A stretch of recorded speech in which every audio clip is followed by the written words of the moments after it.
Hello, my friend. On today's episode, I'm speaking with a very special guest. This gentleman was our very first intern at Mark Fisher Fitness. Now he is our salesperson, our sales guru at Business for Unicorns. It's Callum McVickers. We talk all about some of the most common pitfalls he's learned from that gym owners are experiencing these days.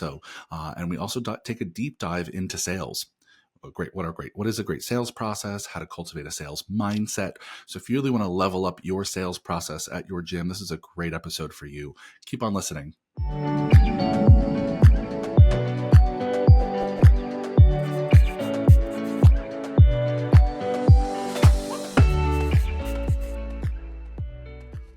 Hello, fitness business nerds. What's up? Welcome to another episode of the Business for Unicorns podcast. Before we jump into today's episode, I want to give you an exciting announcement, which is if you want to spend a weekend learning with like-minded gym owners like me and the rest of the Business for Unicorns team, now is your time. Between now and Monday, December 16th, we're offering a super early bird pricing of $199 per ticket for both of our 2025 Unicorn Society retreats, which is an insane deal. So you can join us in Toronto in March, where we're going to be talking about marketing and sales for 2 whole days, or you can join us in Denver in September for our people and systems focused retreats. And for more details on all of this, DM us on Instagram by clicking the link below. I'd love to see you in Toronto and Denver. It's an amazing 2 days, so come join us. Which brings me to today's guest, which is the first time this fine gentleman has been on the Business of Unicorns podcast, even though I've known and loved him for years. This gentleman was our very first intern at Mark Fisher Fitness nearly 1 million years ago. Now he is our sales guru at Business of Unicorns. And in between those two things, has done 1 million impressive things that we're going to be talking about today. So excited to have him on the podcast. My friend, sales guru to the stars, Callum McVickers. How are you, my friend? Thank you. Wow, what an introduction. That was, that was amazing. Made me smile. Very flattering. You're one of my faves. And I'm so frankly, I'm just embarrassed it took this long to have you on the podcast. That's on me. That I'm gonna own that one. But you're here now, and I'm so excited to have you. So let's just start by introducing you to our audience who may have heard of you before. I feel like Fisher and I probably have talked about you on this podcast on more than one occasion. So your name has probably come up, and now you're here to talk for yourself. So let's just talk to the audience a little bit about how did we meet all those years ago, and how did you become the first intern at Mark Fisher Fitness? Wow. Yeah, we're going back. We're going there. We're doing it. Yeah, as you said, I was the first intern, I think, at Mark Fisher Fitness. And I was ballsy enough to come from the north of England. I'm from a small town in the north of England, and I decided to do an internship in New York City, which at the time, most of my class thought I was ridiculous because they were like, no way, that's never going to happen. They were all doing an internship at the school down the road, right? And I was like, no, I want to go to New York and I want to be around the best gym owners. And I started, I emailed Mark and we ended up having a Skype. And from the first, remember when you used to do Skype back in the day? Yeah, seriously, you're already dating this experience. Yeah, exactly. And we just hit it off, and I was lucky enough to, get the opportunity to come over. I remember that I didn't really have a lot of money. My parents tried to help me the best that they could, but I needed $600 for the flight ticket. And I remember that it was an unpaid internship. Okay. It wasn't like, hey, we're going to come over. No, I had to come over and figure it out and figure out my own accommodation and everything. And in the UK, we have these things called car boot sales, which is kind of like a yard sale or whatever. You pay $5, you drive your car into a field, and you sell all your old shit that you don't want right out the back of your car. And I remember I was there with my mom, bless her, and we woke up at 5 a.m. for 6 Sundays in a row, and we sold all the old junk in the house, and I sold all my trainers, and I don't know if I ever told you this story or not, but it sounds vaguely familiar. I might have heard a glimpse of it, but I didn't realize that was really the path to getting there. Yeah. And I, and my parents were like, well, we don't have much money. We can't pay for you to go, but we can help you in any way we can. So, my dad, he's the biggest hoarder ever. So he had God knows how much shit in the junk in the basement and got in the garage. So we woke up, sold all of his stuff, and I managed to get just over $600 for the flight ticket. Wow. And yeah, it was a lot of hustle and a lot of early mornings, and and it was intense, but it was like Yeah. I wanted to come, so like I felt like this is like my meal ticket, to get out of the north of England.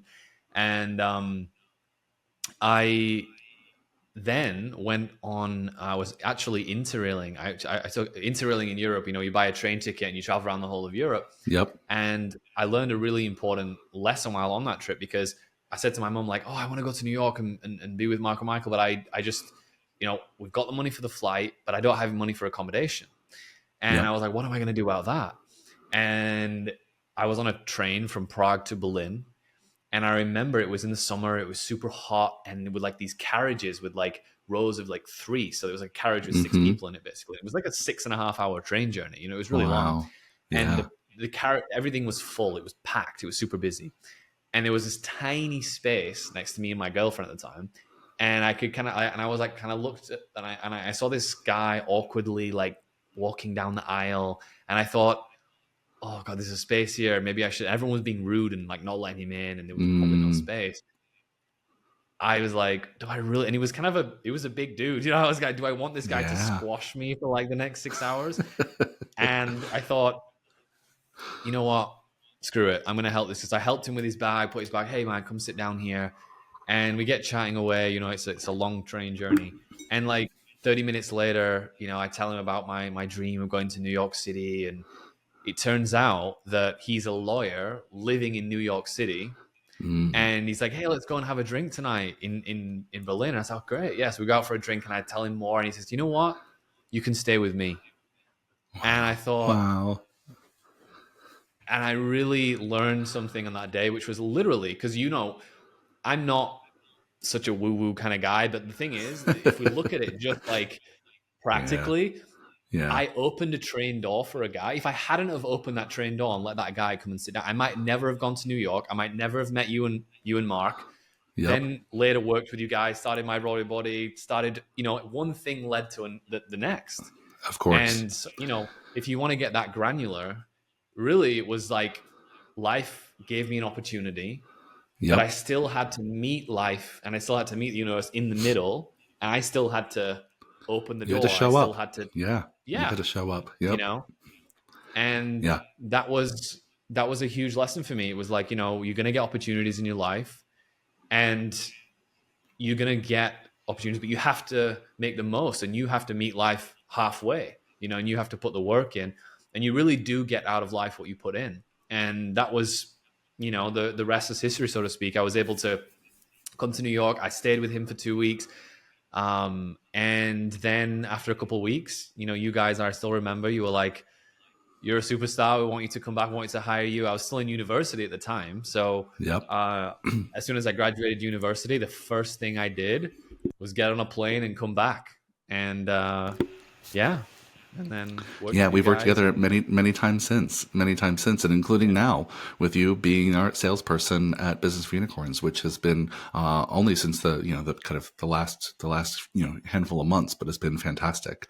And already, I mean, just that story, Callum, is such a great example of, I think, what our listeners can kind of learn from you and someone like you, is that even from a young age, you weren't happy to kind of settle. Right? You were always striving, right? Always looking for what's next, always willing to walk through the door once the door is open. And a lot of folks don't do that, right? A lot of folks are afraid. They take all this energy and effort to make the door appear. And once it's there, they're afraid to walk through. And that's something I admire so much about you, is that you're not only, I'll put in air quotes, manifesting these things to happen in your life. that was full air quotes. But you're also willing to take the risk, the risk personally, professionally, financially, right? To go in and try the thing, to try on that dream to see if it really works. And so good for you. I'm glad you did, or else we never would have known each other, which is incredible. So let's kind of skip forward a bunch. Maybe just want to give people the 160-second version of between coming to MFF and being an intern and doing some work with us, and now in the last handful of months showing up and being our salesperson at Business for Unicorns. You did a lot in between. And I think it's important because a lot of our listeners, small business owners, and you've been a business owner, you've been an entrepreneur, you started a lot of stuff. And so you just want to give like the 5,000 foot, 60-second version of what have you been up to between now and then? Yeah. So as you said, when a lot of a lot of stuff happened in that time, and I was living in New York. We had My Broadway Body, which was kind of like the online version of MFF, right? And then after that, I moved to Asia and I got my feet wet with e-commerce, basically. And then I spent um, the best part of 8 years in e-commerce. I started different businesses, and I was living in Asia. I lived in China, in Thailand. I lived in Bali, all over after being in the US, and then I did really well with one company, which was a watch company in the Yep. UK called Weird Ape, and then we sold that company to a Chinese manufacturer.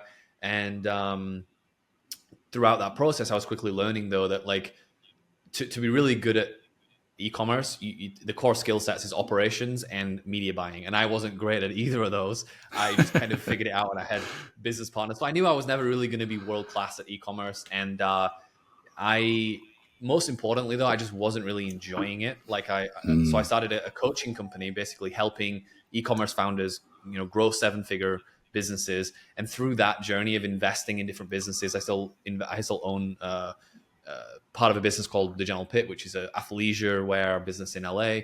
And I got my feet wet in investing and understanding kind of that landscape. And I just fell in love with the whole process of sales and coaching and working with people. And that's really what I was put on this earth to do, is to try to make people's lives better with the skill set that I was born with, which was like communication, whether that's like in the written word or sales or it's just something that I just love to do, and that I'm just naturally gifted Yeah. with being able to do. And so Yeah.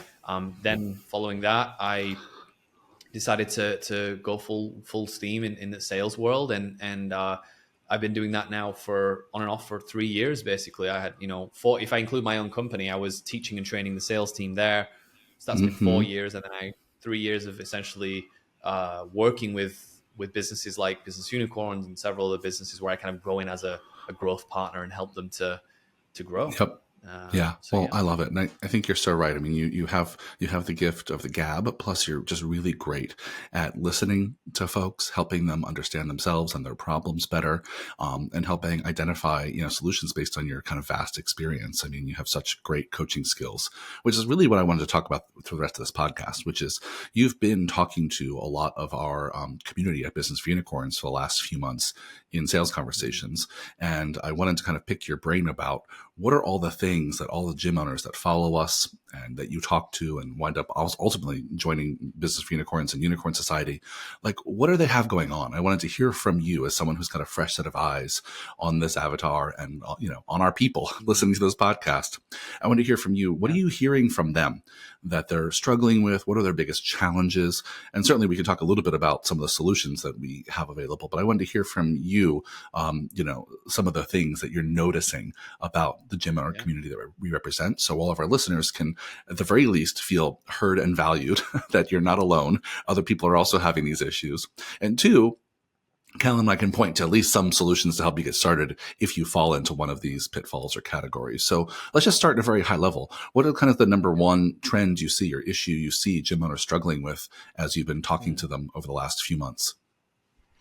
Yeah, it's a great question. I would say that systems and processes are Mm-hmm. for sure the underlying issue that because I think in business a lot of the things that you think are the problem, like you have a pain in your elbow but it's not really your elbow that's hurting. That Yep. pain might be coming from a different area of your body.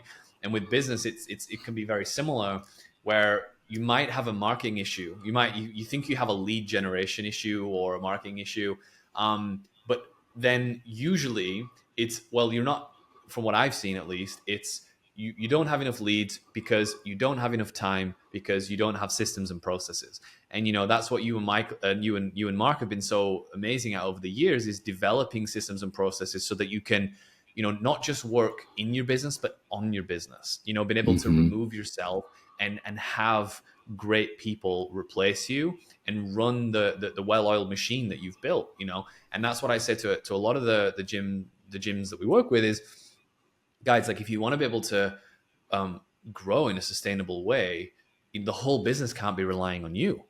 Yeah. You have to be able to remove yourself, and you have to be able to go from thinking like a bit like from just like a gym owner to a business owner. And Mm.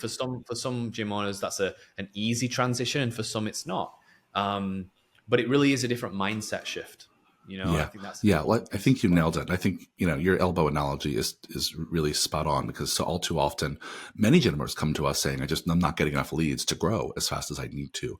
And in some cases, it is because they just don't know how to generate leads.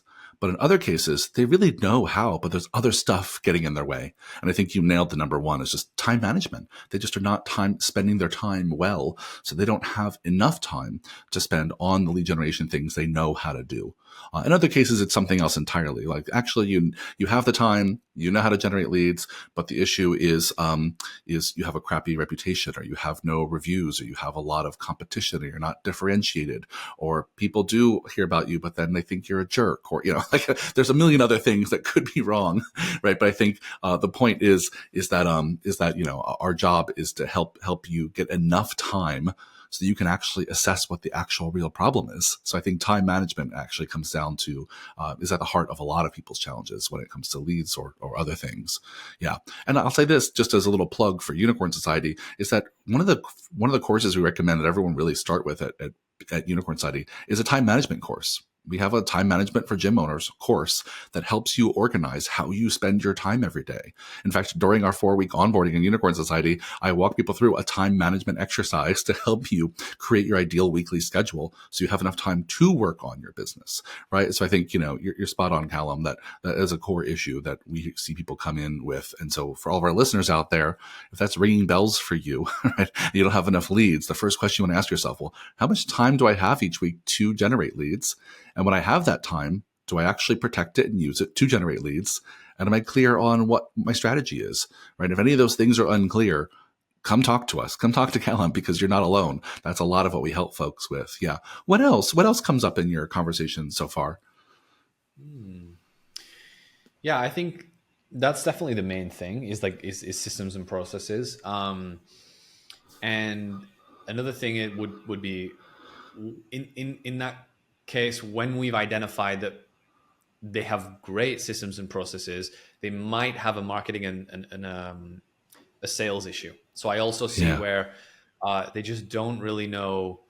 Okay, like I said, assuming that the systems are dialed in, and when they pour gasoline on the fire, it's not just going to completely blow up. It's like um, they they might not have the best understanding of how to position their gym, how to Mm-hmm. differentiate it, how to make it stand out in especially if they're in a competitive market as well, Yeah. or a market where it's let's say a low income area and you maybe have to compete more on price and things like that. How do you actually differentiate yourself? How do you get yourself to stand out? And that's Mm-hmm. another challenging thing that we discuss, and we do a little deep dive into, like, from a marketing perspective, how to do that as well. Yeah. But I'm not Yeah. the expert on the marketing side, but I have some thoughts, and I've learned a lot from you and Mark as well. Yeah. Yeah. Well, I think that's it. There in a lot of markets where gyms are these days becoming more and more competitive. Even in New York City, where Mark Fisher Fitness is, we used to have a few gyms around, but over the last 5 or 10 years, we've seen a lot of more gyms pop up. A lot of, the Orange Theories and the F45s and the cycling studios. Some have come and gone. Some have opened and closed already, but still more competition, and learning how to position yourself amongst the crowd is something that is really critical. I think the other piece that you mentioned that I know you know a lot about is the sales part, is that some people just don't have great systems for how they sell. So I'd love for you to just kind of talk through if you were one of our gym owners listening and they know they don't have great systems for how to sell, what are some of the basics that they should start with? Yeah. So one of the first things I would look at is sales and marketing. The way I view it is they have to complement each other. What I see with a Mm-hmm. lot of gym owners is that they may be getting the wrong kinds of leads through the door, and then they think they need to be doing like this bait and switch, you know, Mm-hmm. kind of hardcore sales, like, close them, get them in the door and close them. And it's kind of like, that may work for a small subsection of gyms, but certainly if you want to play long-term games with long-term people and you really care about an amazing client experience like you guys had at MFF and still have, and an amazing experience for your team as well, and the culture within that, then you don't want to be doing like this hardcore, shout from the rooftops kind of sales. So I think that in order to avoid doing that, the first thing you have to look at is how is your marketing connected to your sales? Because Mm-hmm. salespeople are not magicians, believe it or Yeah. not. And some people think that, if you have a good salesperson, they can close anything. And it's like, well, there's some truth to, having an amazing salesperson. They're obviously going to make a difference, but it's, again, you don't want to be relying on, I have to have an amazing salesperson or my gym is screwed, right? You want to Yeah. be able to have a system where you can bring people in where if your top salesperson leaves, you're not screwed, right? Yeah. You can bring, and Can so yeah. Can you give me an example of like what well connected marketing and sales is, and maybe an example of what a disconnected marketing and sales is? yeah. Yeah. So imagine, for example, you're running, Facebook ads, right? Or meta ads for your Mm-hmm. gym. One of the things we'll see is we'll see a like the copy and the creative on the ad is not really reflective of the experience that they're going to have with the gym, or it's not reflective of the experience when they come into the gym.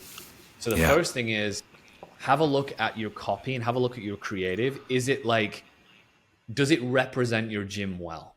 Mm. Right? And is there Yeah. any, you might work with a gym marketing agency where they have some, they say to you, well, what we've got to do now is we've got to put out some bold claim, which is, we guarantee you to lose 20% body fat in, 5 hours or whatever it is, some Totally. claim that they think, is, it has to be there. And again, it's like, does that actually represent who you are, your team, your gym, your culture?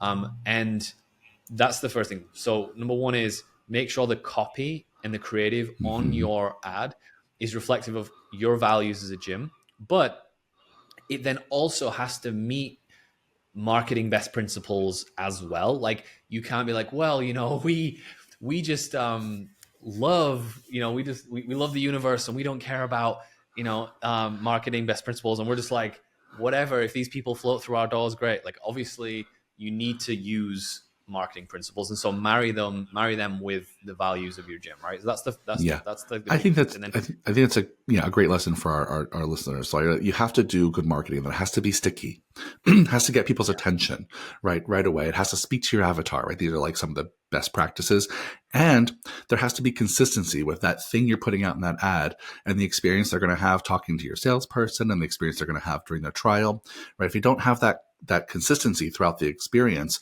people smell that as feeling false, as inauthentic, as maybe even scammy, slimy, right? And so that consistency from ad all the way through to showing up in your doors has to match. There has to be a flow to it. So I think that's so critical. Yeah. So keep on going. What else?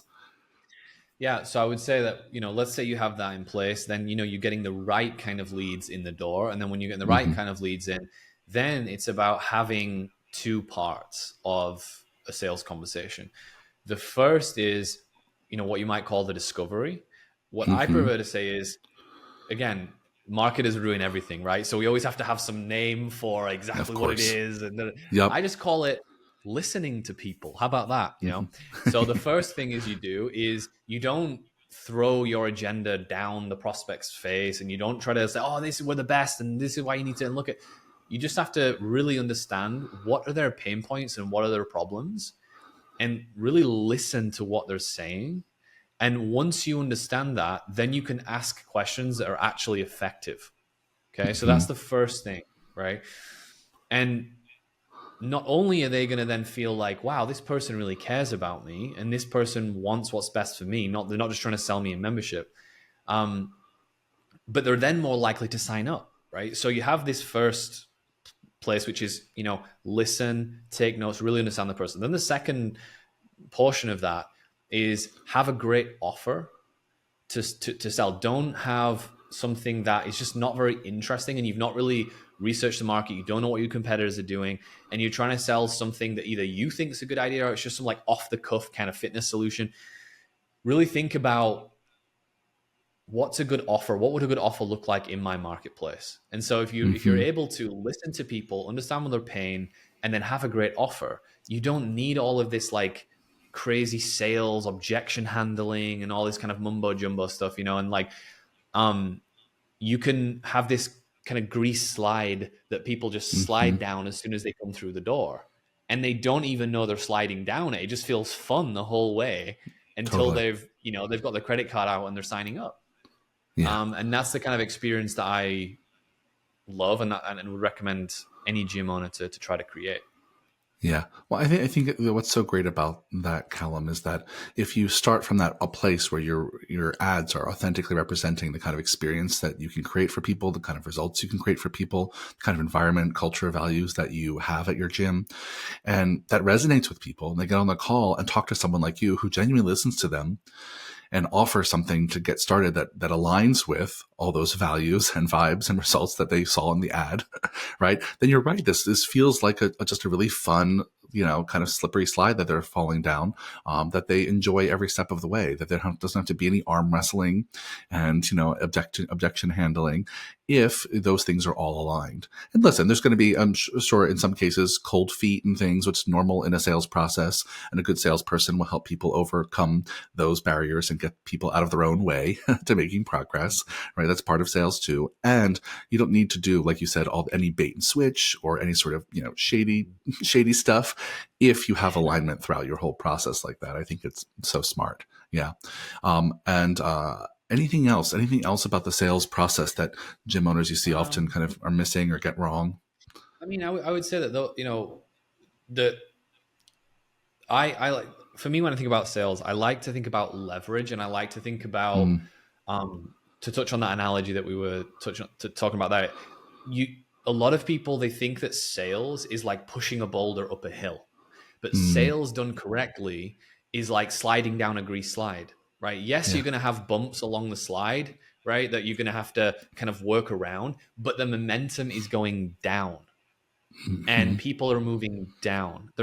It's not this, oh my God, pushing this giant thing up a hill, and it shouldn't have to feel so difficult. And I think that's an Yeah. important mindset to remember is sales done correctly shouldn't feel like this giant task that you have to, like, it's just so difficult. You have to push this huge boulder up a hill. Now, I'm not Yeah. saying that it's always going to be easy, right? You're going to get difficult prospects. You're going to have to do some objection handling. Sometimes you're going to have to um, do some challenging things in sales, but that should be, 10, 20% of the time, maybe. The 80% of what you're doing should be this process that for you feels somewhat seamless, and for the client it Hmm. also should feel that too.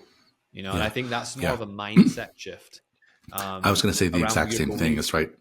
Yeah, it's Yeah, like yeah, you're coming into this process of someone a lot of experience, have done it a lot, and you like people. You like getting curious about people, talking to people, asking them questions. And the reason many of us call it a discovery call is so that we're going to discover what this person's really about, what this person really wants. We're going to discover what this person really feels and what their obstacles are and how we can support them. And if you're not excited by conversations like that, dear listeners, then maybe you're not the one who should be doing the sales. If you can't find the yeah, mindset within yourself to get excited about creating this slide for people to slide down into the loving arms of your gym, right? Then you're not the right person. If every sales call or piece of outreach just stresses you out, right? That's going to bleed into the conversation. That's going to prevent you from creating this real alignment with your prospects and your leads. So I think you're right, Calum, that the mindset part has a huge amount to do with it. Well, let's wrap it up here because we can keep talking about sales all day, but I want to be conscious of our time here, and we're already talking for a while. But I think this is so valuable. I think that if you were to summarize some of the things we covered here in terms of what our listeners could do to improve their sales systems, what's the high level summary for them? yeah. So number one, make sure that your sales is connected with your marketing. Okay. Mm-hmm. Number two, observe and analyze your beliefs around sales and how you may have been taught or how you may think that sales has to be. It Mm-hmm. shouldn't be this very difficult process of pushing a boulder up a hill. Like Michael said, if it feels like that, regardless of the kind of training that you've had, even if we can help you and it still feels like that, maybe you're just not the right person to do sales, and that's fine too, right? There's naturally certain personalities that do well with sales. If you're not a really curious person, if you're not a person who really cares about other people, sales is never going to be your jam, and that's fine. You want to have somebody in there who feels like that and is naturally that way. But yes, it's about your mindset and your beliefs around sales. Understand that sales is about leverage if you want it to be done well, and it's about having people be able to move through a process that is relatively seamless. And that's I'd say that's the biggest two takeaways that people Yeah. can, The without going third down a one you rabbit hole. mentioned, I'll just add as a third one, which I think is a separate standout, which is have a good offer. Have a good Right. offer. Have a next step for them to take that was well researched and appealing and exciting for them, that really keeps them flowing down that slide. Because I think too often people have these just crappy offers. They just pull out of Yeah. put out of their butt. And I think having a Yeah. well thought out offer to keep them moving. I think you mentioned, and I couldn't agree more, is critical. Yeah, Yeah, it's awesome. like why is sales difficult? Well, you oftentimes you're trying to sell something that people don't want, so of Yeah, course it's going to be difficult. Like, like yeah, it's kind of common yeah. sense when you think about it. But Yeah, I love that. I love that. Awesome. Well, this was so helpful. I'm sure we'll have you back again sometime soon, and we'll keep talking even more. But thank you, Mr. Callum. It's so glad to have you on the podcast. Thank you for your wisdom, dear listeners. I hope you were taking notes and found this valuable. And if so, let us know. Go DM us over on Instagram. And let us know more Callum, and we'll have him back on the podcast soon. Also, a quick reminder that if you act between now and Monday, December 16th, you can get our super early bird pricing for all of our Unicorn Society retreats 2025. So go over to our Instagram, link below in the show notes, DM us, and we'll send you all the details to join us. Thanks, Callum. Have a good one. See you all in the next one, everybody. thanks, Michael.